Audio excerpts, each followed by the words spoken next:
Hey there, good morning. Welcome to the Cory Morgan Show for May 3rd, 2021. It's Monday. I had a hell of a weekend. I hope everybody else did. That's because, yes, myself and the rest of the Western Standard team went to the rodeo south of Bowden. It was a fantastic time. It was great to get out and feel human and get around people again and socialize, see people smiling, visiting with each other, and acting as they used to act for the other 10,000 years before the plague came around here. I'll report a little more on that soon.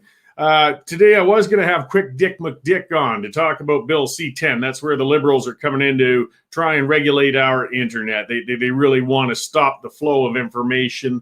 They're terrified of us talking with each other, organizing, being a democracy. And C-10 is a tremendous threat to it. And those not familiar with QuickDickMcDick, and yes, the name sounds comical, it's because he is a funny guy. He's from Saskatchewan. He does YouTube videos. You should, look him up. I mean, it's great. He has political messaging within it, but with a good dose of humor from a rural Saskatchewan perspective. We're going to reschedule him. He is a literal farmer. He gives that farm point of view. And he messaged me earlier this morning, had a breakdown, has to run into town to get parts. Welcome to the realities of farm life. And he couldn't make it on the broadcast today. We're going to reschedule, and be sure to tune in for that. It's a real good time when we have a chat. He's just great. Bright guy, gets onto serious issues, but again, puts those issues in a humorous light. I mean, he gets, I think, hundreds of thousands of views on his videos. And you see, with C-10, this bill coming through the Liberal pipeline right now, it's exactly people like QuickDickMcDick that are suddenly going to be regulated. They're going to treat them as if they were major broadcasters, as if they're TV stations. They're going to try to censor them. They've said that the liberal view is what has to be kept within the auspices of this bill. It's insane, but it's going through Parliament. They're ramming it through Parliament, as a matter of fact, in quite a hurry. And there doesn't seem to be a heck of a lot we can do about it. We got some big challenges in this country. Here it is. They shut down debate on an amendment that would allow a regulation on social media. The reason it's an amendment is because this bill initially didn't talk about coming after people who broadcast on YouTube, or even people like me, or people like QuickDickMcDick. Oh no, we're just gonna help stop the spread of hate and so on. It didn't take long before the bill started getting amendments to spread their control further and further and further. And this is very distressing. I mean, we're in the information age, and for authoritarians, that's a terrifying place to be. So that they want to keep that information from us as much as possible. And this bill's getting there. Where's O'Toole on it?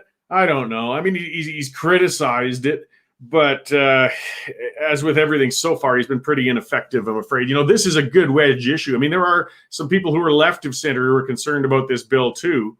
And maybe O'Toole could finally find something he can sink his teeth into to gain some support with Canadians. Again, I know the real leader of the official opposition, Pierre Poilievre, has been vocal on this, and a good number of people have. But the Conservatives haven't seemed to found the will to turn this into the issue that they want to wrap themselves around going into an election this year. And they really should. Even Warren Kinsella was advising that a little while ago. I mean, love or hate Kinsella, the guy is a smart strategist. He knows what's going on, and he sees the Conservative Party spinning their wheels while Trudeau, basically the only thing that's keeping Trudeau from going to an election, getting another majority right now, is that COVID is still a huge issue, and the vaccine delivery from the federal perspective has been terrible. So he's going to hang on for a few months. That bought some time for O'Toole, and maybe he can get it together, but he's got a long climb to go. But this C-10, this infringement on our speech, really is an area that they should be going. They should be making a lot of noise on this. I've never in my whole adult life seen so many threats to our individual freedoms as we have this year. I mean, threats and outright infringements. I mean, that's where the lockdowns have been a problem. The restrictions have been a problem. I mean, they have set aside our charter rights for this pandemic. And, when their rights get set aside, the authoritarians in the government are not terribly inclined to give them back. They like having control. And they're going to hang on to it as long and as tightly as they can. And that's why we always have to stand up for our rights, not just retroactively, but before they take more. We have to show that we aren't always pussycats. We aren't always going to bend over and take it. That was part of the purpose of last weekend's rodeo. There were a number of purposes for that. I'll get on to a couple of things quickly here too. So in a little while here, I'm going to have Terry Wong on, and he's been a long-time conservative. I got to know him quite a bit with the Wild Rose Party. He's running for Ward 7 in Calgary in this upcoming municipal election. And that's the ward where Drew Farrell has, and city planning has shut down the ability, at least for the time being, of a Dairy Queen that burned down and a small family business. And Terry's going to talk a bit about that and his run, and we'll talk some municipal politics. So I should pass that along. I don't have QuickDickMcDick, but I've got Terry, and Terry's great. And now I'm going to get on to running down about this rodeo a little more, though. So the rodeo happened last weekend, and there was no problems. It went really well. The biggest problem was the breeze was a little strong. It was a little chilly out there, and it showed how dedicated people were. They just huddled up in their blankets and settled in, had a good time, really enjoyed themselves. There was no crazies there. Like I just can't think of a better way to express ourselves than at one of these sorts of events like this. People were spread out. They were safe. There was hand washing stations if people wanted them. I did see one incident because some people had masks. Most didn't. But the bottom line is it's a choice. And I did see some people kind of calling out and beaking off at a couple of young people who were wearing masks. And okay, guys, don't forget, you're missing the purpose here.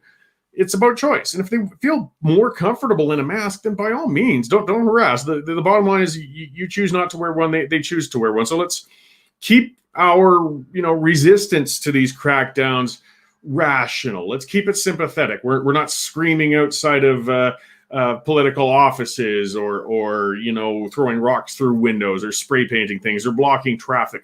We're rallying as Albertans do by holding a rodeo, by going out and having a good time with family and friends and supporting a very vulnerable, small, niche industry, which is distinctly Western, which is the rodeo industry. And Ty Northcott, who put it on. So getting back to QuickDickMcDick, some of the chat we had, like the easy money of farm life, right? Like farming is darn tough. Every aspect of the agricultural industry is darn tough.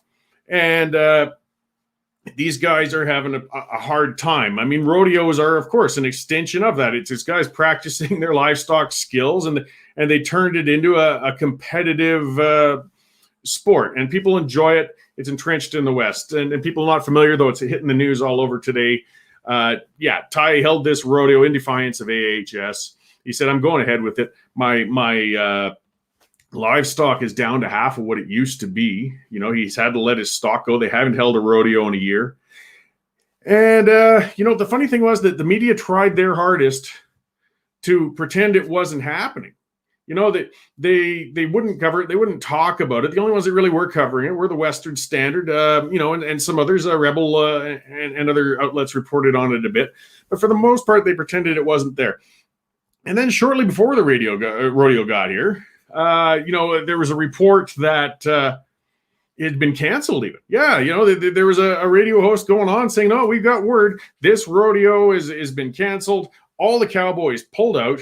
This was during my live broadcast on Friday. Somebody was commenting and telling me about this and say, "Yeah, it's not going to happen. Don't bother going out. People make different plans for the weekend."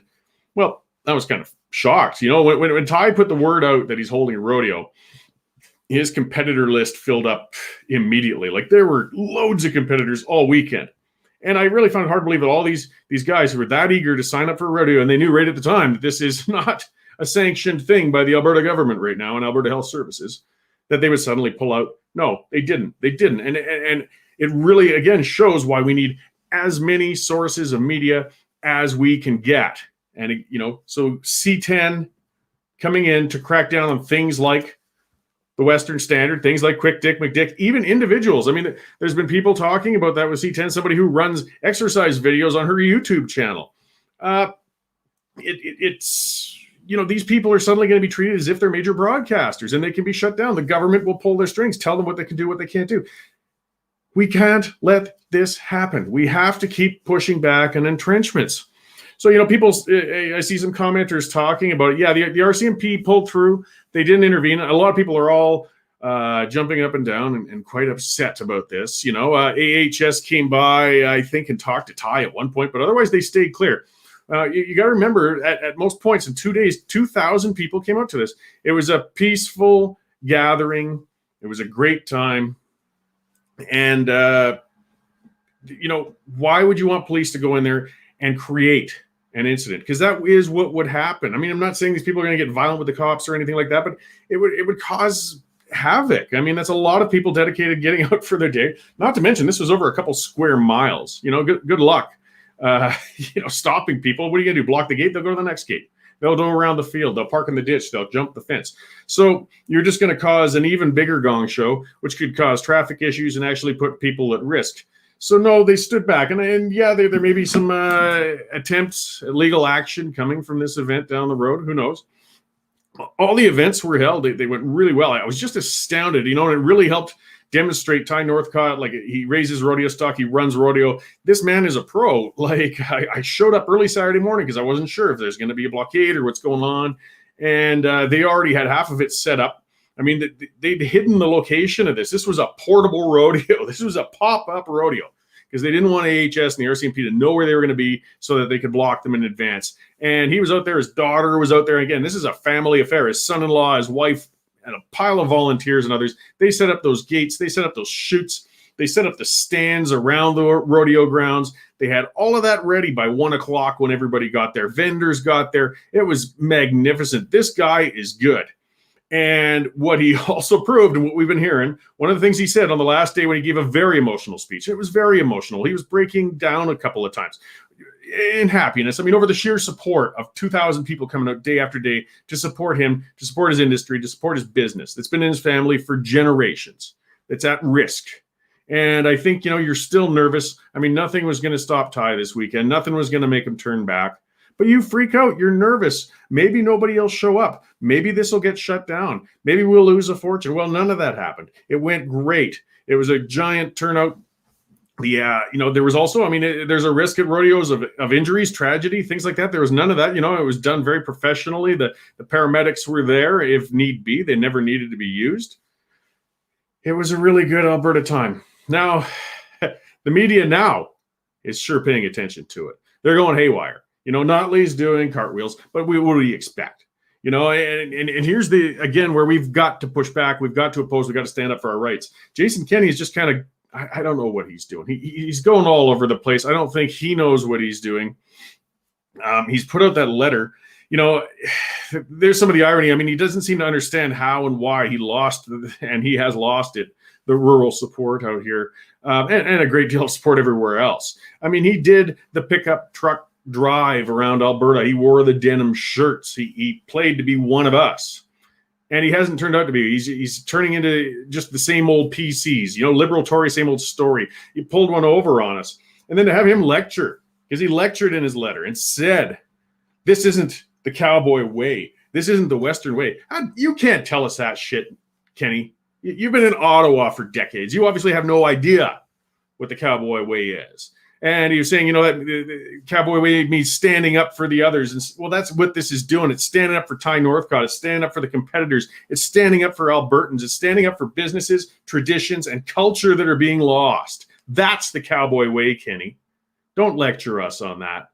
Don't. You've lost that authority. You've lost that ability. We saw the cowboy way on the weekend. And one of the things he said is, it's standing up for the vulnerable. And it is. And that's what we should have been doing right from the start of this pandemic. We've seen that. We've learned that. There are vulnerable people. We need to isolate them. We need to get them safe. And we have been. The vaccinations, I know some people are divided on it. That's fine. But I believe in the vaccinations, and we're seeing the numbers that they're working. Right now, and again, the media, let me go on about that a little bit. So they're reporting about how brutal all these infections are, how many of these infections are. They've suddenly gone from reporting daily infection counts, and now they're reporting 3 days at a time. They're going on about 6,000 infections over 3 days. Well, wait a minute. Go day by day. But no, we want to make it sound as horrible and as scary as possible. And you know what they've been doing for the last 14 months is they'll pick whatever growing statistic is the scariest, and they will report on it.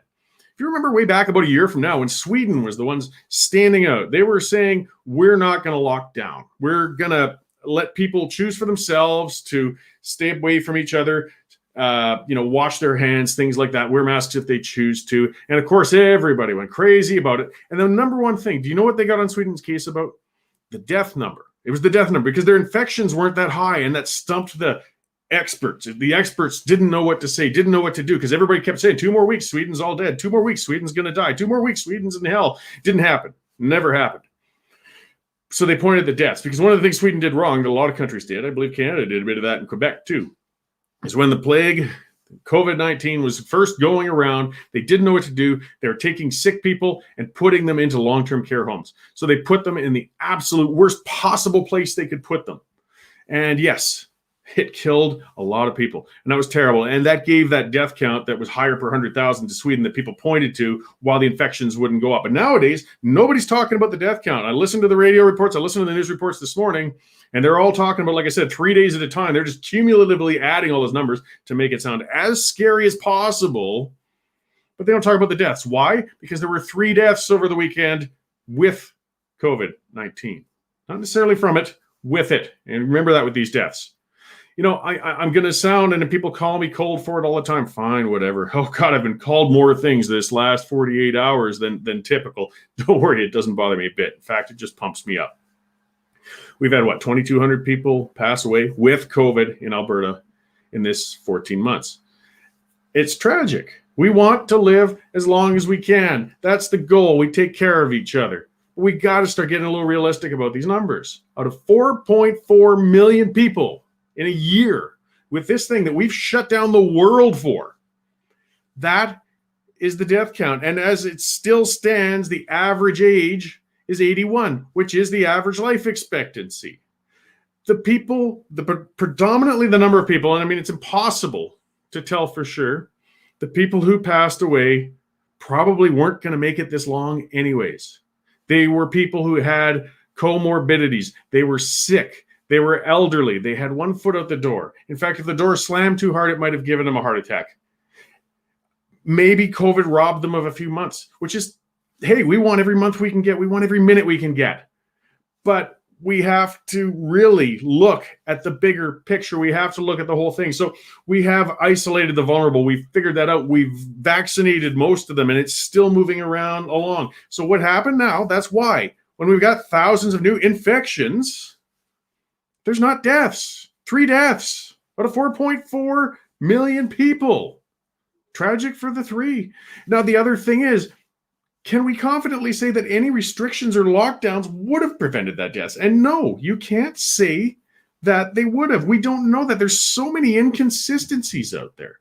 That's the other aspect. People have been saying to me on the weekend, oh, Morgan, you got blood on your hands. Oh, Western Standard, you're killing people. And they're literally saying these things. They're going haywire. How do you know that the restrictions would have stopped any of this?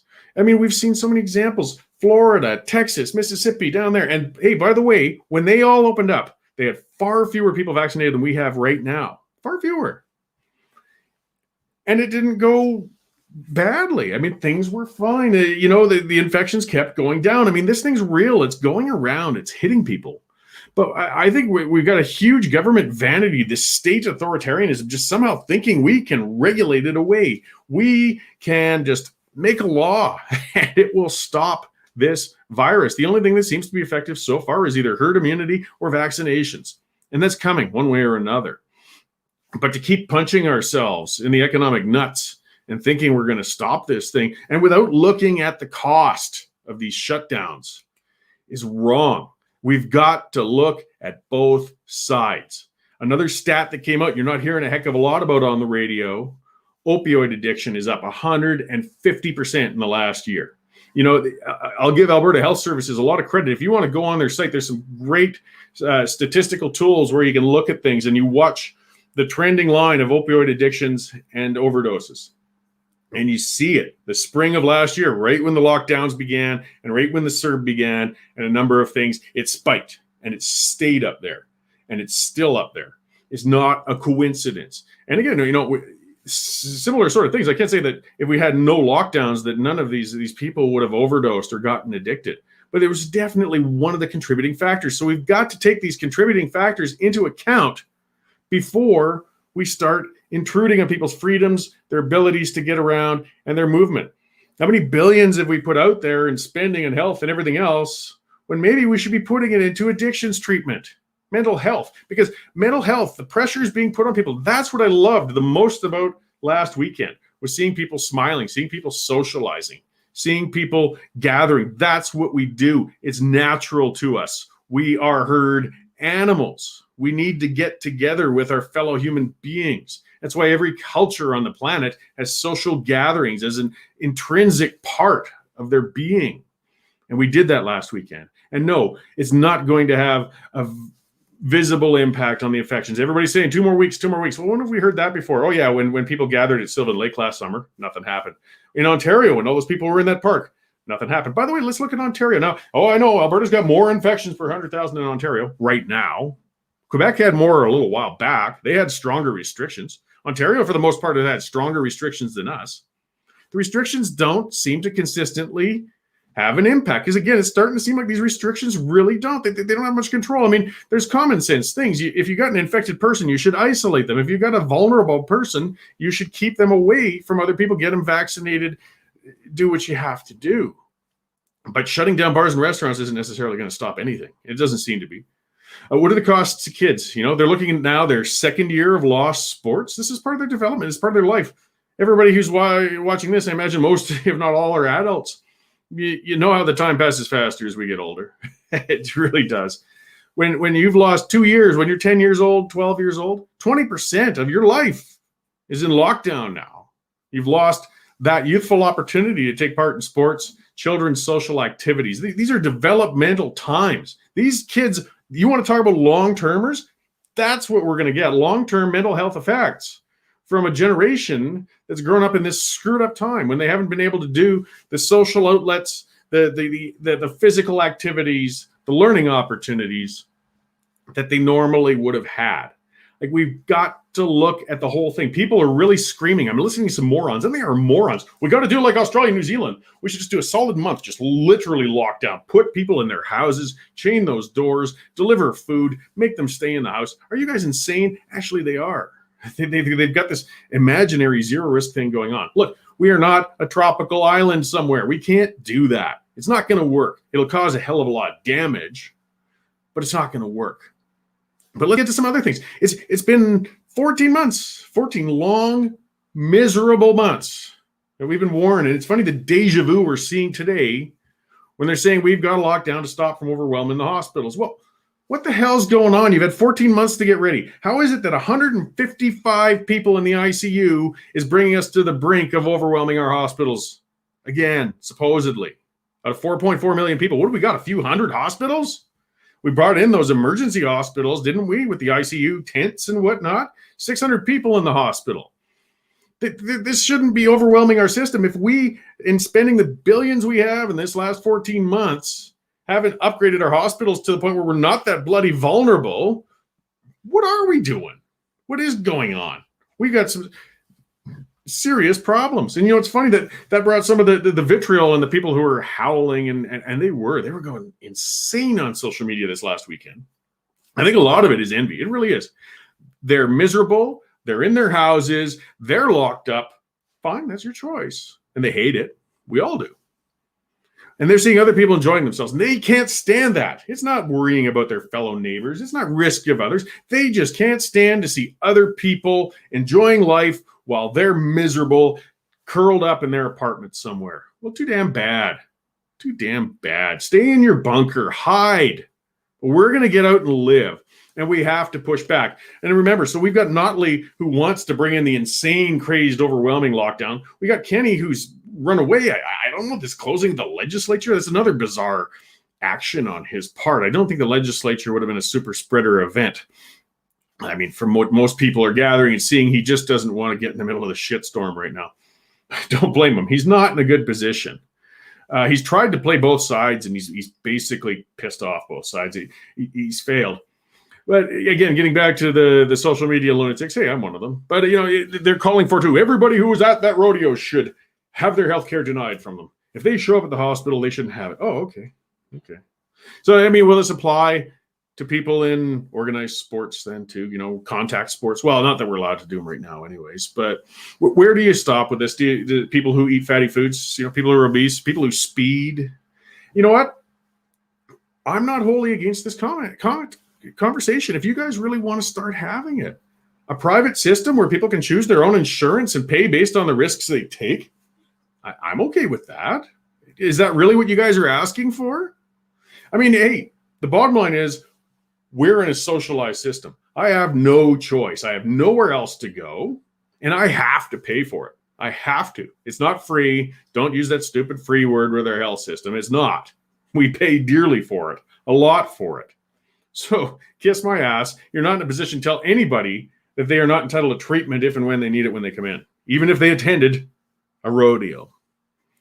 But if you want to get into this world where we can open a parallel private system where people can pay for their insurance, and the insurance company say we won't cover you if you go to those events, if they want to reduce their premiums that way, or they'll pay more premiums because they're doing higher risk activities and again paying more premiums as they get older, we can go there if that's really what you guys want to see. But that's where we're at. And let's get some more about this news. I can't believe how heavily into the fear-mongering end of things our mainstream media are with this. I mean, I understand there's media slant. The Western Standard's got its leaning. I mean, Dave Naylor and Mike Damore and Alex Dhaliwal, they write news and they have no bias. They do a great job with it, and a number of them. But the columnists like me and Derek and the others, we put an opinion out there, and there's definitely a lean. But still, you need some balance. Dave writes on both sides, and you see it when the commenters get all upset with him. But I see, one I'm going to go into, and this is a sensitive one, and people have probably all seen this story because somebody went nuts on me on social media for that yesterday. A 17-year-old passed away in McGrath, last week, I believe it was. It was tragic. It's terrible. It was sudden. It was out of the blue. There's actually some questions with how fast she got to the hospital. That's a separate question. But the father is completely convinced it was COVID. But all medical evidence so far to date says it wasn't. She's had multiple tests and they came in negative. Other medical experts and doctors down in Lethbridge said that, the symptoms and the way this came about and the way it presented didn't really appear to be COVID. This probably was not a COVID death. I mean, here's another thing. It's going to be months before the medical examiners get back to us. Welcome again to our health system. But it's more than likely it's not going to be COVID. And maybe it will, but it's very doubtful. But the headlines are reporting it as if a 17-year-old died of COVID. You have to actually read the story to realize, no, it's just a father who's grieving and he's reaching out. Nobody wants to, I can't imagine the pain. I can't. He's lost a daughter way too early. It's horrible. And that, the family, you want to see something. You want to point at something. You want to know.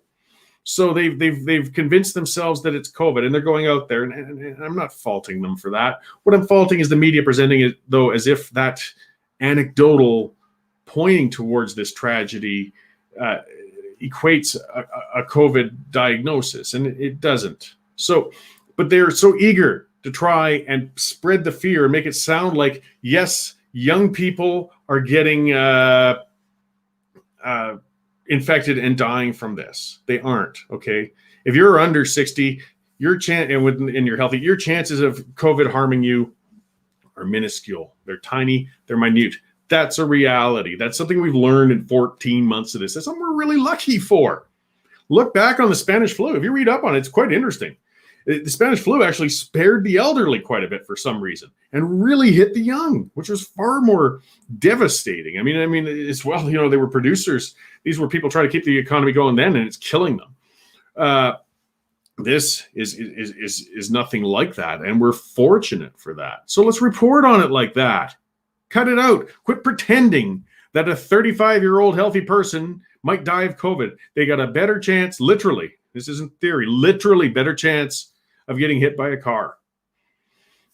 So we can't bubble wrap the world. We can't make everybody safe from this. We can mitigate. We want to try. We want to be reasonable. So the next one they like going on about too, though, is long haulers. People who apparently have ended up with long-term injuries, disabilities from COVID. Again, if you look to most studies and doctors, no, most of this tends to be anecdotal. It's the individuals are saying that, and I'm certain there are some people who really get some long-term effects from having COVID. Any sickness can potentially damage parts of you, organs, many things that will last a long time. But for the most part, and it's a coronavirus, these aren't new. They call it new because it's novel coronavirus, but this is just in reality a very, very strong flu. So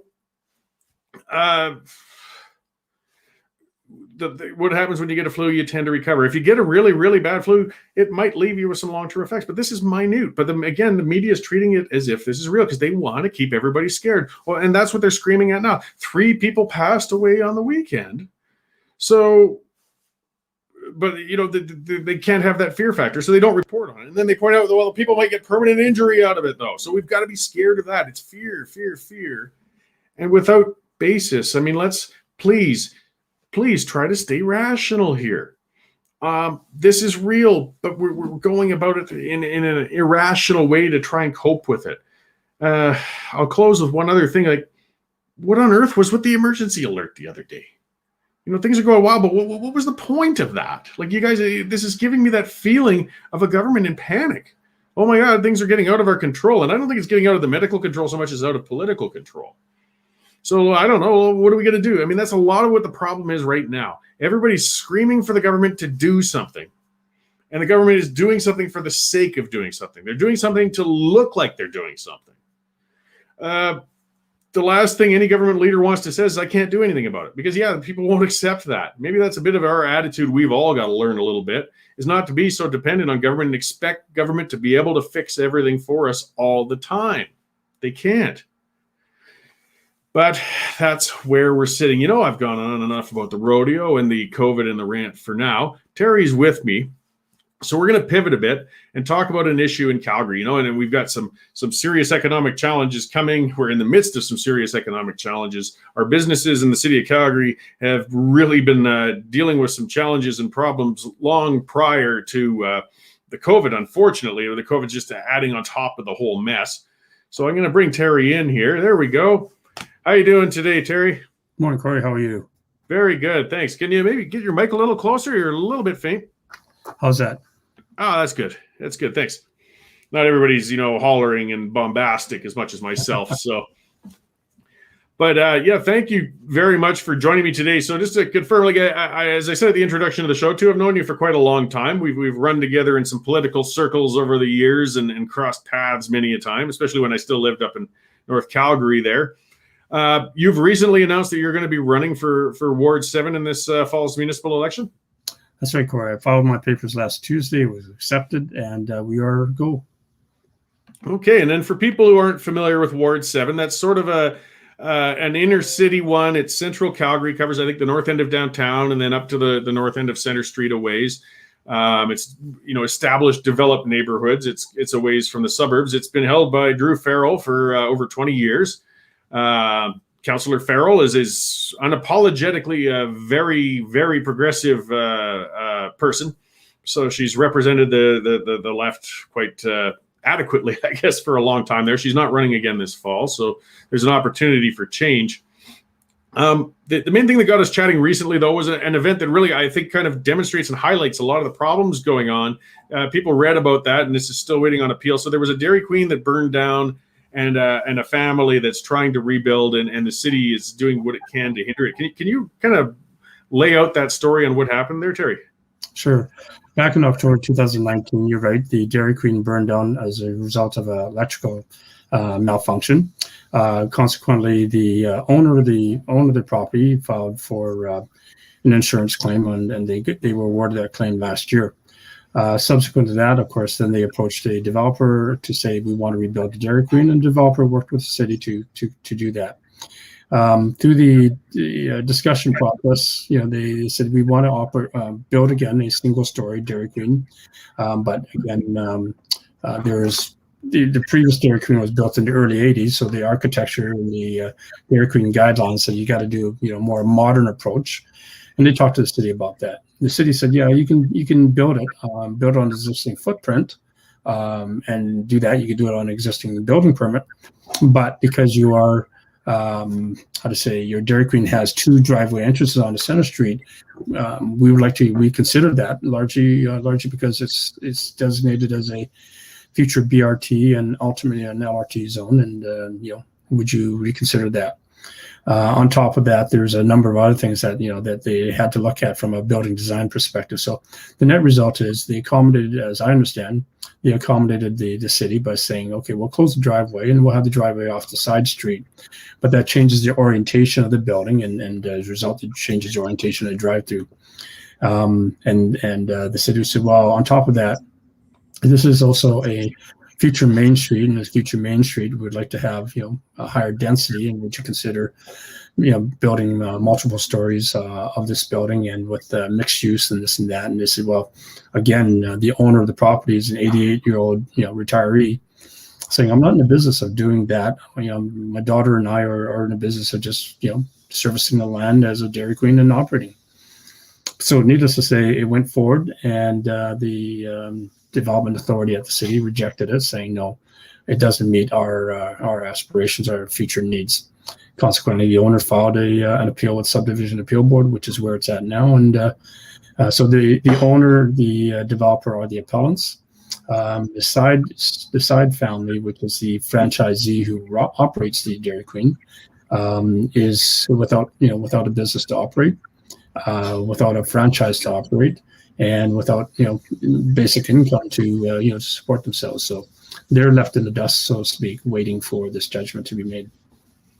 Yeah, and I know some apologists for this, are saying, oh, well, if they had just applied for an exact like for like, there never would have been a development permit. But that's unreasonable. I mean, that's like somebody saying, okay, if your house that was 50 years old burned down, you have to build an exact replica with the old wiring, with the old pipes, with the old style, or we won't allow it, and now you have to build an apartment building on there. I mean, that's kind of in a simplistic way, but what they're saying to these people here is that, yeah, you did make some changes, but that's triggered it, and we won't discuss accommodating the changes for modernity. At this point, we'll just reject the whole plan and give you an entirely different one, which is the only one we'll accept. Yeah, part of that's correct. And the developer for the property has submitted new drawings that met today's building code standards, and so therefore there's no violation there.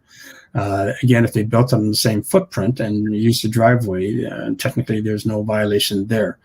Because in the expectation of Center Street as a main street, it's currently the words are should not put a driveway on a main street. And it's not a thou shalt not, right? And so the developer and the owner were quite cognizant of the aspiration versus what they could or couldn't do, and they said, you know what, we'll support you. We won't put that driveway there. We'll put the driveway in the sideway. So to accommodate the city, they created an alternative way of doing it, which obviously triggered the development permit, because now you've got people coming off the side street instead of off Center Street. You got the drive-through circulating through the property differently than what it was originally intended.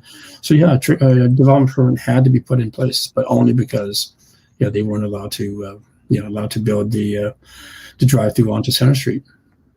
Yeah, well, and like for like, I mean, fine, but that's kind of with rational people, that's a broad concept. I mean, it's understandable if you had a Dairy Queen there, and then suddenly it burned down and you want to replace it with a gas station, well, you're gone quite radically different from what you did beforehand. But modest changes, I mean, it shows the intractability of bureaucracy sometimes if they're going to take it to a literal sense of everything and using that as an excuse. And I think it was an excuse to trigger because they've got other plans in mind, other visions. So, and that's something that actually, I think, really brought this story to a head, because you don't often see a councillor intervening so directly, and putting out such a clear statement on what she felt should be built there, and told the business owners and the property owners what an opportunity they would have if they would just follow her vision on what should be built there. But of course, that's not with her money. But it's a symptom of a much broader problem. So this is going to go before, well, it's in appeal now. Hopefully some reasonability comes in. But we've got city planning versus, consumer demand. Like, this is an issue that's going on all over the place. When we've got a hollowed out downtown, we've got people with different visions on how to address that, how to fix that. And it seems like, though, that we've got realistically a flight of people. They want to move to the suburbs, businesses and individuals. So how can the city cope with this? The city has and I don't want to sound like a city bureaucrat or anything like that, but I do appreciate through the Municipal Government Act, the city has to put together a 30-year plan, which you call a municipal development plan. And that's supposed to be tracking, future trends of the city, population, and how people want to use the city and travel around, so on and so forth. So again, the planners are appropriate to say, this is a future direction of the city, and we want to use Center Street as this sort of way. So I don't discount that the city has a right to put that up there. At the same time, I don't want the right of the property owner to say, look, all I've got is insurance money. I can't build anything bigger than I can build. Therefore, the compromise is, let's make some adjustments here, right? At the end of the day, you're going to get to between a rock and a hard place between what the developer can do and what the city would like to do. And that's something that I think through some innovative thinking, there could have been a resolution done before having to go through a rejection of the permit and thereby an appeal process. That's the question to be asked is, have we thought out of the box and find a way to satisfy, the both ends needs? Yeah, well, and it's a unique business. It was interesting watching some of the discussion. I owned a restaurant and pub for 5 years. Oh boy, what a grind that was. That's a tough, narrow margin industry to get into. And some people were saying, well, you can just skip the dishes. You can use, DoorDash. I mean, all these restaurants. Look, I don't want my Blizzard to take half an hour to get to me, and I don't want to pay $15 for it. Part of, particularly with Dairy Queen, is they provide, cold products that it's an experience. That was a family gathering spot for years and years. Teams, community associations, they would come in afterwards. And the city, I guess, it's hard for a bureaucrat, but it's sometimes a committee to take these things into account, but they're important to a community. They are important. And again, if you ask the question, is the city wrong to say no? If the answer is that they're looking out for the future of the city and, without thinking out of the box, they decide to say no and leave it to the subdivision appeal board to make the determination, that is a viable path. Is that the right path for the owner? Is that the right path for the public? I think everybody's asking that same question today. My belief, speaking as a candidate, is, I think we could have thought out of the box for different solutions, and that would have been more appropriate way of moving forward. Yeah, well, Center Street's in quite a limbo. Like when I lived in Highland Park, I was just off Center right up on 40th, and we were part of the community association. And we had a gentleman present to the community association because he was at the end of his rope. He had purchased a building that was commercially zoned, and he wanted to convert it into offices for his law offices. And the city kept rejecting him and rejecting him and rejecting him. And he was almost in tears. And they wouldn't say why. But the bottom line was they knew there's long-term plans. They didn't want something new going on there because eventually, theoretically, it's going to get torn down for a BRT and or a green line. But when you don't even know if that's going to come up there and you're strangling development, and he ended up pulling out and selling it at a loss, I believe. You look up Center Street this last 8 years and what's happened. It's gone downhill. It's rough because nobody's going to build anything on there. It's in development limbo. And I don't know if it's intentional, but it's causing, in some my view, some damage. I guess if the city was that cold calculating, you could do that sort of thing because you could buy stuff for a lot less when you have to appropriate it or expropriate it later because the property values aren't worth anything. But maybe it's a time for the city to bite the bullet then and say, we're going to go ahead with this and just find the market value and buy these people out instead of leaving it hanging halfway like this? Or is that a possibility? Again, yes, the answer is yes. The city can certainly buy out property or ultimately hold out and expropriate. I don't think either of those answers are necessarily the right answer. I think, again, we need to be able to work with the property owner and find a way to help them through the situation. And that is a counselor that is fundamentally what you should be doing. Listening, understanding, and advocating for your constituent and working with the city as city leaders to find that that silver lining on the edge that you can pull on.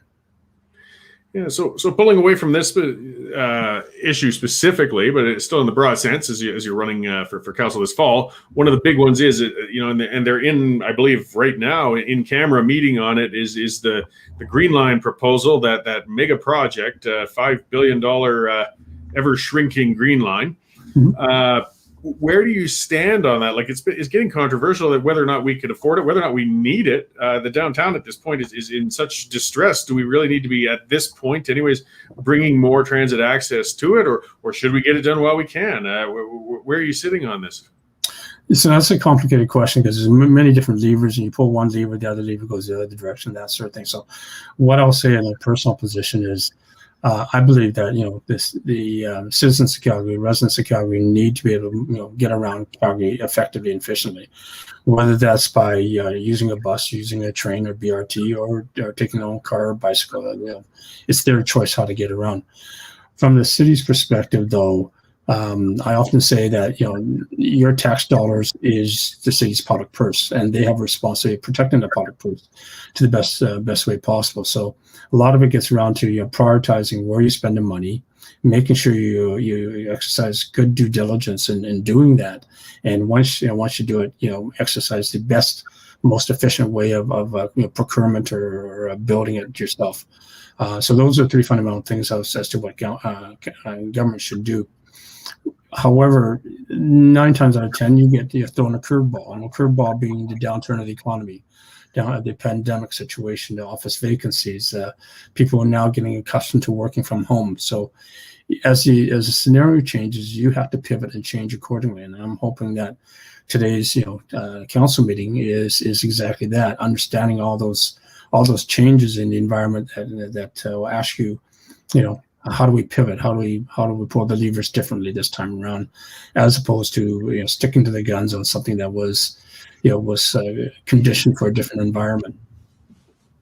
Yeah. So getting back to the downtown, I mean, let's say if you'd become the next councillor for Ward 7, what can you do? I mean, that's going to be part of your turf. This is a giant issue going on down here. We've got a massive vacancy rate. We've got actually also what happens when an area gets depressed. I mean, we've got the associated crime now that's moving in, and people just don't want to go down there. What can you advocate for and do as a councillor to try and remedy or rectify this?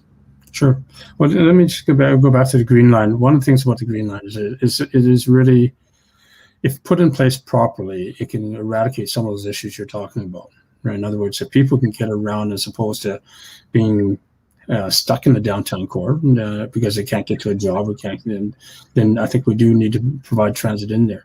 But having said that, transit's got to be affordable. It's got to be done in the right way and done in the right locations. And I think that the jury is still out, despite the fact the council made the determination last fall on the alignment. Right. We need to ask the question, for the 4.9 billion or 5.6 billion, whichever way you want to count it, is the alignment, is the priority there still the right way? So I'll leave it at that. I have strong opinions as to what happens across the river and up Center Street, but we're not there for that discussion yet. Relative to the downtown core and everything else as such, you're right. We have a 30% vacancy, and the City of Calgary have recently announced the Greater Downtown Strategy or Greater Downtown Plan, which replaces the Center Street Plan and the Center City Plan. And that plan is, visionary as to how we can change downtown into a community as opposed to a commercial office core. And there's some good, merit in doing that. But again, it gets back to, putting your mouth where you get the biggest bang and buck for. And the priorities are putting money in Arts Common. The priorities are putting money in retrofitting office towers for residential. The present, priorities are in doing change of streetscape, that sort of thing. I think we owe it to the citizens to take that greater downtown plan to the public and say, is this the best way to eradicate some of the problems we've got, whether it be vacancy or people having social disorder issues, mental health issues, whatever. Is this the best way? Certainly, there's been a lot of good, thoughtful heads put it together that way. But I think the Calgarians need to weigh in and say, yeah, And the best way to do that is weigh in during the election. Again, I have different opinions, but that's where I like to have conversations with people and hear what they have to say. Yeah, well, the elections certainly are our opportunity. This is going to be a big one, and that's why I'm looking forward to covering a lot of this as it develops over the next few months, because we have the mayor is not going to be running again. We're going to have a new mayor one way or another in the next term, and we're going to have, I believe, at least 5 incumbent councillors aren't running again at this point. So we're getting an opportunity for change. So it's going to be important, I think, for Calgarians to really pay attention in this one and choose carefully, because it's tough to get your voice out there between elections. That's been an ongoing thing. And one of the things you'd mentioned was taking it to the citizens, because it seems that there's I guess when you talk bigger planning, there's urban designers, developers, they're kind of in their own bubble, their world. They've got a vision of what they want to see. I mean, we saw that back with Imagine Calgary when it was put together. And now with this recent community guidebook, which turned actually into kind of a hot button item. I mean, it seems to be a dream book for an urban designer, but a horror story for a suburban residential person or business person. Where's your thoughts on that guidebook and what it was proposing and what it was examining there? So a bit of orientation on that. The guidebook was intended to help the city and the developers and communities go from that 30-year vision of the municipal development plan into something that communities can say, this is what Crescent Heights is going to be built out in the next 30 years. So the guidebook is there to help people formulate what that looks like. The old guidebook was presented in January and presented to the public with very short notice to really read, understand 130 pages and understand the magnitude of it. But the other part that became apparent about that guidebook was it was representing a different way of doing business and a different way that developers and communities and homeowners weren't accustomed to, and therefore it's rushed. And what we want the city to do is just take it back to the public and explain it to the public, saying, no longer we talk about looking at your specific house and zoning your house, but we're looking at zoning the entire neighborhood. And based on zoning the entire neighborhood, everybody gets the same zoning and everybody gets the same sort of allowable uses on it, and everybody gets the same way to build houses on it, right?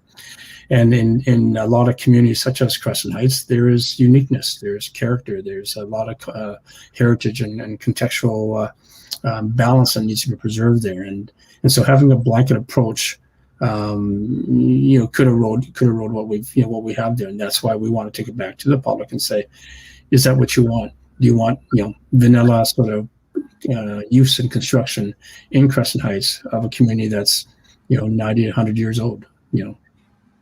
Yeah, well, it's not simple. Balance is a word that's important, but we don't want to be crippled by it as well at the same time. So it's finding the middle ground. I mean, we don't want a shanty town with no development rules whatsoever. I mean, as a pure hardcore libertarian would want to see, but we also, these planned communities can get a little bland. A commenter also was just asking, how the city's going to handle voting, whether it's going to be traditional, in-person, or mail-in. I think at this point, none of the voting plans have changed. But that might change if the pandemic is still raging by fall, perhaps. But this really impacts your ability to get out. I mean, the traditional way to campaign is holding town hall meetings and knocking on doors. How have you been managing that in your campaign so far? So you're right. Getting out, knocking on doors, and masking and standing back 6 feet or more, 2 meters or more to have a conversation is a challenge, not impossible. The greater concern is the people at the door themselves. Do they want to open their doors? And as a result, you have to find another way to reach them if they won't open their doors. So the use of social media is going to be very prevalent throughout a lot of campaigns, and being innovative as to how you use a social media website is going to be the challenge for a lot of people. I think the other greater challenge is most people who are wanting to meet and talk to a candidate and donate to a candidate. One, if I can use the word, they want to see the white of their eyes and to understand, how credible, honest, reputable is this person before I throw my vote to them or throw some contributions to their campaign. Yeah, no, it's just challenging. You can't beat a face-to-face meeting, and unfortunately these days not everybody is necessarily comfortable with that. So all the candidates will have to find their ways to work around that and reach out to people in the coming months. An area of concern with myself, so I live just outside of the city, just a few minutes from the boundary of it, but I am technically in the county of Foothills. This regional development plan has been, I mean, people out in my neighborhood, and I know in Rocky View County and others, are just raging. The battles between the city and neighboring municipalities over the municipal development plan are only getting stronger. And I know that I get frustrated. Look, I moved out of the city to have some of that freedom that can come with being on an acreage and being able to, build or develop as I please. And a lot of this planning makes it look as if I want to subdivide in a few years, I might have to apply to the mayor of Calgary at that time. Where would you sit on, working with again, it's a growing city, so there's a reason that there has to be some longer term planning and working with those neighbors. But to be honest, it feels a lot like the city's taken a bullying approach the last few years, and it's not helping, and it's making people dig their heels in. Where can you work to ease with that, perhaps?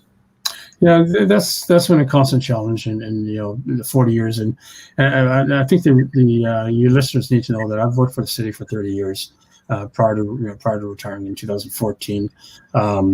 But despite all that, the reason I'm running is to listen to the people and understand where the challenges are and find a way to find the right accommodation, right solution for them. So that same model or MO is what I hope to bring if I'm on council, dealing with the MDs at Foothills, Rocky View, the small towns and villages around there. And that is, we need to listen, understand. We need to find the harmony, if we can use that singular word, that one thread of harmony that can make the MDs and the small towns and villages work with the city of Calgary. I know that the Calgary has a lot of services that they provide to the outlying areas, and they want to feel that they are still managing and hate to use the word control of it. But there is a responsibility. If you want effective, efficient services, the city has to somewhat have a voice at the table, but not necessarily a dominating or bullying voice. It's a voice that says, let's listen, understand, let's reason, balance, and come to that right solution. And hate if people say, well, that sounds like a kumbaya session, but at the end of the day, it's I don't see any advantage of one dominating the other, one pushing the other to get to anywhere.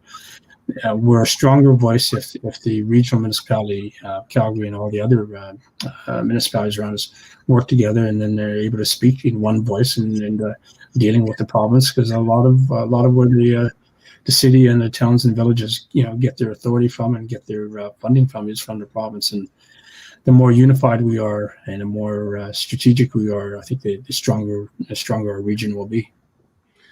Great. Well, maybe just to summarize, so you're just still into your first week of the campaign. So what are your prime planks? When you're going around Ward 7, what are you telling people when you've got them for 2 minutes? Why should they select Terry Wong as their councillor in the next election year? Yeah, thank you for that opportunity. First and foremost, again, while I have different sorts of involvement with the city, I don't pretend to be a be-all, end-all. My life has always been about, as I said before, listening and understanding and working towards the right resolution. By doing that doesn't necessarily mean I'll agree with everything you say, but I will respect the conversation. In terms of priorities, the greatest priority, number one, is the Green Line. The Green Line, $4.9 billion. We're not too far into the investment yet, and we do have the opportunity to make the adjustments according to the environment and its scenario. So that is certainly one of those things I want to see re-examined once council sets. The other thing is the urban planning process, and as we just talked about with the Dairy Queen and the guidebook, it will fundamentally change the way we build our communities, how we handle population growth, how we handle transportation transit. And again, it's got to be the way Calgarians want to go, not necessarily the way theoretically or ideologically we should go.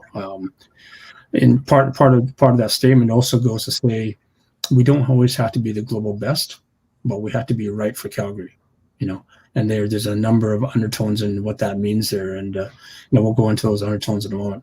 But I think the other critical point I want to get into is the one would say balancing our budgets, but really is what I call the affordability. City of Calgary as a government can only operate within what they can afford, and what they can afford is the tax dollars, the fees, and the grants they get from the federal provincial government. And we got to prioritize and make sure we use the best use of that money. So that gets back to having a good look at the expenses, take a look at the capital projects and priorities, and making sure that whatever we do reflects where the people want to be, and doing things right as opposed to doing things best, because we can't afford the best. And to say we want to be the leader in the world, so let's take care of our own backyard first before we pretend to be the leaders of the world. On the revenue side, the question gets back to the affordability of the public. In other words, if we're in an economic downturn right now where people are struggling to hang on to jobs or pay their mortgage month by month, or all these things, the last thing we need to do is start looking at additional revenue sources. We're picking the pockets of the people.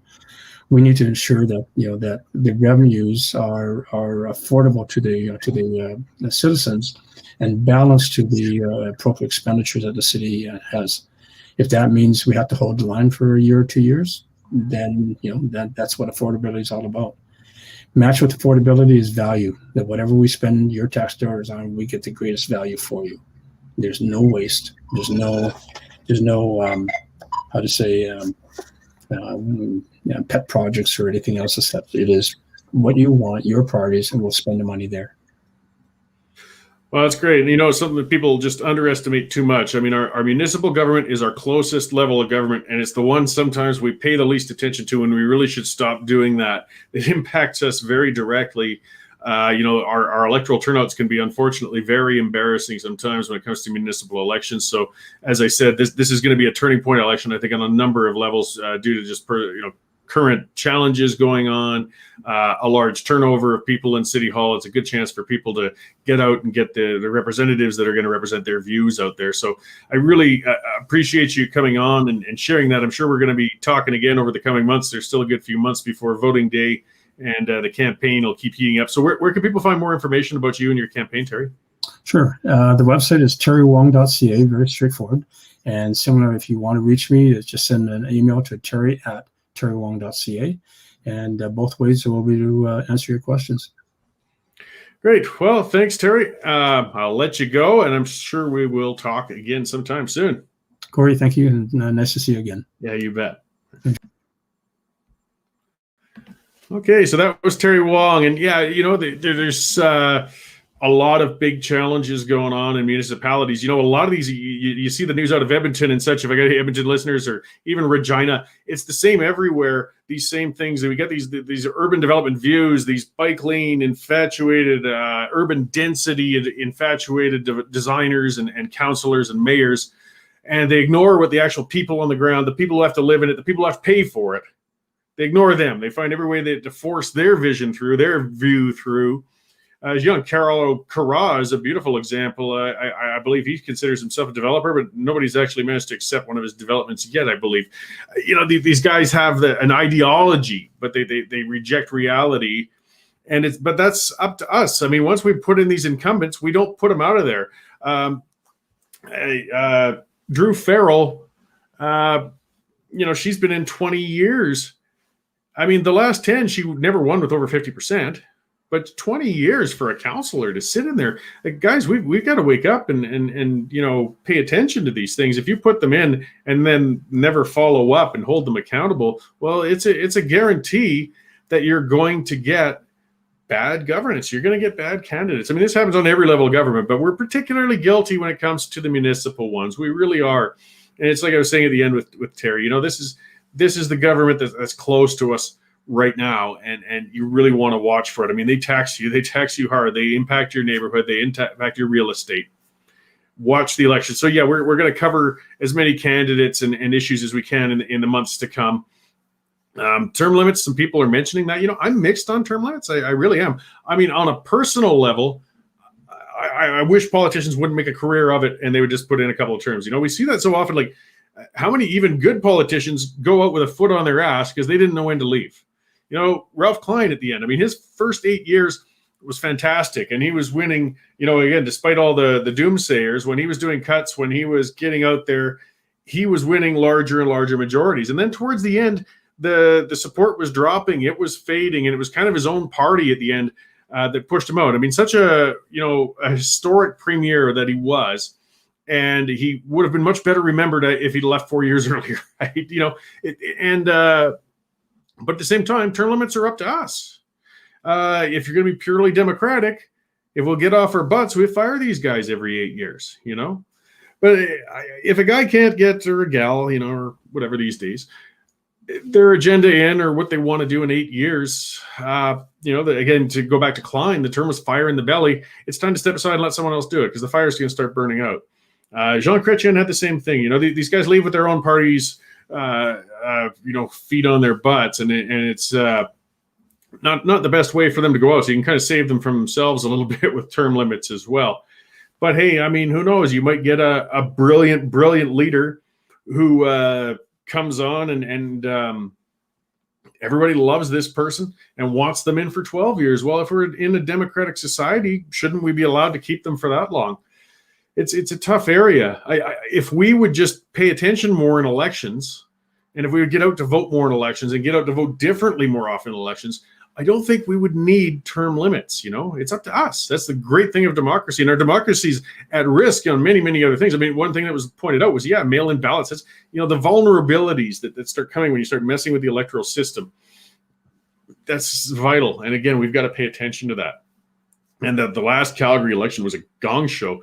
They were short on ballots and people were lined up and it was a mess. I mean, some people said that was why Nenshi won. I don't think so. He won with enough that didn't make a difference, but it was still an embarrassment for such a big democratic exercise. These things are important. And there are, unfortunately, some very crazy, unprincipled people out there.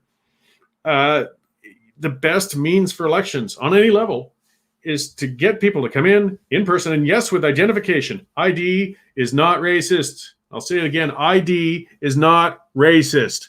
Man, the insanity these days with some of that stuff south of the border and everything. It's not that hard. You've got to present ID to open a bank account. You've got to present ID if you look young and you want to buy a bottle of wine. It's not unreasonable to ask somebody to come in person and present ID to vote. Something as important and as critical as voting. It's not. So yes, but there's people who want to undercut the institutions. They want to change the ability to come in, and I get sick of, you see, I don't like low electoral turnouts either. It bothers me. But we heard O'Toole again. Let's get on to him. He was talking about making voting mandatory. Why? So you can lose by a bigger margin? O'Toole, you've got to learn to win the love of the electors before worrying about forcing the ones who don't even want to bother to vote. And they're not voting for you. I don't care about somebody who doesn't want to bother themselves to get off their butt and vote. It's not that hard. In fact, we make it so easy. We bend over backwards. We've multiple advanced voting days now, mail-in options for people who are leaving the country. Every campaign, a large organized campaign, a good campaign, will give rides to identified supporters to get them to the polls. The hours are extended. They're long. No more excuses. I do want to get people out voting. I want to see candidates out there engaging people and encouraging people to vote. I want to see news media outlets encouraging people to vote. But for those, after all that, who don't bother voting, well, screw them. I don't care. Stay home. There's nothing I can think of more stupid than forcing them to come in and cast a ballot, because I don't think they're going to make a good choice. They can choose. We don't need a law for it. So O'Toole, I don't know where he's going. We got the real risk to democracy is not lack of voters coming out to vote for lack of a law forcing them to do it. It's people coming in like Trudeau with Guilbeault and bringing in C10 to infringe on our free speech. Bringing in things so that this broadcast would be controlled by the CRTC. This broadcast would have to abide by the Liberal standards, their standards on what it's supposed to be. God, they'll be cut off within a week. So I'm sure some people will be happy with that. But this is frightening. This is troublesome. And O'Toole's mumbling about forcing people to vote. Where on earth are you going? Back to the municipal, somebody pointing out, getting Gondek on. That would be, the chances of getting Gondek on are extremely slim, to be fair. And he also said, a Western Standard moderated informal debate would be good. And yeah, we'll see what kind of things we can develop as we get into this election year. There's a lot of potential. Like, we're just developing this digital broadcast platform. This is only a year and a half in as a publication, and we've been trying a lot of new ideas, and they're going really well. It's just been doing fantastic, growing in leaps and bounds. Some fantastic people getting involved. Maybe we'll do something like that. Gondek, on the other hand, you have to remember a little while back, her election campaign got leaked early that she was going to run, that she was going to have Stephen Carter, who, by the way, is threatening to sue the Western Standard, as her campaign manager. And the person who leaked that was some guy named Cory Morgan on his blog. So it really kind of upset her apple cart and, pissed her and Carter off probably. So I might not be the person who's going to get them on, but maybe we'll find a less abrasive host with the Western Standard to take on things like debates, because it is important getting the other candidates to point of view out there. It really is. And I mean, if we're going to talk about what I can see is leading contenders for mayor right now, there's where it shows that incumbent advantage. We've got Farkas and Gondek. I haven't seen any real good polls yet, but realistically, they're by far the top two.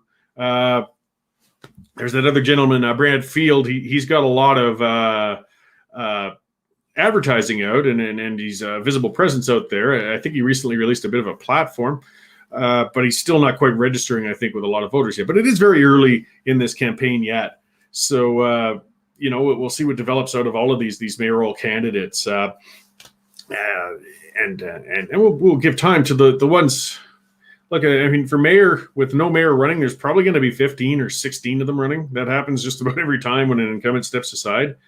And of those, usually the bottom 10 don't pass like 2% support. So I know it's a bit of a bias, but I tend to want to focus on those top 4 or 5, which really are contending for the win in this sort of thing. I spoke with Mike Dickel up in Edmonton too. He's doing quite a battle up there. This is a big year. Another thing to remember this fall is we got our equalization referendum coupled with the municipal election. So this is one of the things that I think is going to increase turnout. Nenshi was furious, and that's part of the reason probably why he chose not to run again too. See, strategically, the last thing guys like Nenshi want to do, the leftists like him want to do, is have conservative voters get out to vote. They're not going to vote for him. And if you're going to go to the polling booth, maybe it was people who were indifferent on municipal elections, but they're going to come out to vote on the equalization referendum. And if you got the ballot there, it only takes another second to mark an X next to somebody other than Nenshi. But it is a great opportunity. And, there's something coming up this year, too, in campaigns. Like, I'm just, going on a number of things. But the equalization referendum is just fantastic. I mean, we're going to get all of the usual tall foreheads, academics, and all the rest poo-pooing us and telling us, you can't change equalization, you don't understand how equalization works, and all the rest of the usual stuff. You knuckle-dragging Albertans, just quit whining about it, accept the formula and the constitutionally entrenched equalization formula, and just shut up and do your thing. It's not going to go over well. And I understand. We could have 90% of Albertans vote to trash equalization, unless the federal government and enough people want to adjust the Constitution. It's not going to change. It might change the formula if they really felt compelled to. I doubt they would. But it sure sends a warning shot, doesn't it? And you know what I see that equalization referendum as? A practice run. Because there could be a much more important referendum held within a year or 2 after that, or 3. And that's the bigger one. What better way to get out and discuss regional issues? Talk to people. What are you upset about? Can you change this system? Is it worth trying to change this system? The equalization referendum is going to bring all those regional questions up for discussion. People are going to talk about a lot more than just equalization over that period because of the nature of it. And when we get told to roll up our equalization vote and stuff it, okay. But under the Clarity Act, it does say if we vote for independence with a clear question, by your own act, Government of Canada, then you have to negotiate our independence in good faith. So let's look at that equalization referendum as a stepping stone, in my view. Either a warning shot to fix things or a practice run to totally change the system, vote to get out, vote for independence, and fix things for real in a whole new system. So that's going to be coupled, though, with the municipal election. So, I mean, we've got a really important election coming this fall. Get out to vote in the independents, but since you're going anyway, have a look at who your local candidate, whether you're in a small town, who's your vote running for Reeve, or whether you're in one of the cities, look who's running for mayor and look who's running for councillor, And take your time and mark that ballot too, because we can make a lot of positive changes while we're at it at the same time there. But yeah, so it was a one guest day. I think I've rambled enough for today. I've covered quite a bit here. A lot on that rodeo. People are upset. Too bad. The world's not going to end. They're saying the usual: wait 2 weeks. Wait 2 weeks. I'm not too worried about it. They said that after the Super Bowl. They said that after 40,000 people got together down in Texas for a baseball game. They said it in Sylvan Lake. They said it in Ontario. 2 weeks later, nothing happens. I mean, if something does happen, it's not going to be related to the rodeo. Though some people will probably blame it on the rodeo anyways. But whatever. We got a really divided society going on because we are in the midst of just a weird, insane period, and we have to stand up for our rights. And that's what people did last weekend. I'm not ashamed of it. It'll be interesting to see what comes. There's more rodeos coming, and Ty doesn't back down for anybody. So that's going to be interesting to watch developing as going along. So remember to support us, though, things like that. C10, I mean, if that comes through, and it probably will, they will start using it to crack down on things like the Western Standard. That's where we got the Justice Center for Constitutional Freedoms, jccf.ca. Those are the guys standing up for Ty Northcott, assuming if he gets charged, standing up for Pastor Coates, standing up for, I believe, Chris up in Mirror with his cafe. We might need some legal help, too. We sponsored that rodeo. We'll see. But the other thing was as I said, the free speech bill C10. I mean, if they start trying to gag us, they start trying to shut us down, we are going to push back. I mean, we're not giving up. Derek's a stubborn, fellow of German heritage. He's not going to let this go easily. But we do need your support, and it's been great. So be sure to subscribe to the Western Standard. Get on there, get a membership. We don't get tax funding. That's great because we aren't beholden. We don't let the government dangle a carrot around for us to tell us what we can cover and what we can't cover. That's why they're moving on to laws. But we need those subscribers to pay those bills. That's why we've got a large team. That's why we've got guys who are writing such great news copy. Some of the great columns we get in. Pays for these broadcasts, things like that. So if you haven't subscribed already, subscribe. Share our stuff. Nag other people to subscribe. Make that Western Standard chain letter. They'll appreciate it in the end when they're getting some good news, because the more people we get on board, the more content we can produce, and we're only going to get better at it. So thank you all very much for that. Tomorrow, by the way, between 10 and noon, we've got Nathan Gita. He's a fantastic young man. He's got his show on. It's every Tuesday, Wednesday, and Thursday. It's called Mountain Standard Time. And it is 10 till noon Mountain Standard Time. He's from Prince George. He covers the BC issues and the national issues fantastically. Be sure to come on there, take part, get some comments in there. And again, keep sharing it. As for Corinne, you've subscribed, but you haven't been able to read the articles. I'm not sure. I'm afraid that's a little out of my turf, but what I would suggest is, send an email to I believe info@westernstandardonline.com, and somebody will address that. They'll fix it up because, we certainly want everybody to get through. We did have the occasional tech issues, and some of that's been because we've had such a massive readership. We're one of the most read publications in Western Canada already, even with the paywall. But of course, it's really pressured the servers. And I know some of you have been frustrated when you get some of those 404s, but we're upgrading as fast as the new readers come on. And we're keeping up with it. I'll pass it along that you've contacted them, Corinne, and hopefully that gets rectified really soon. Because, we don't want anybody to miss out on seeing these things. And I'm sorry that that's happened. So thanks again. I will see you on Friday. Hopefully I'll have QuickDickMcDick on by then. We'll see. It's hard to schedule, with a guy who's farming. I mean, they're working fast. It's seeding time now, and things are moving, and he's at breakdowns. We'll have other guests as well. And I'm certain lots to talk about by the end of the week. On Wednesday, I'll be on at the Pipeline, too, which we do every week at noon with Derek and quite often Dave and others. Thank you all again for tuning in. Thanks to those who came out to the rodeo. Thanks to those who watched. And I will see you all later.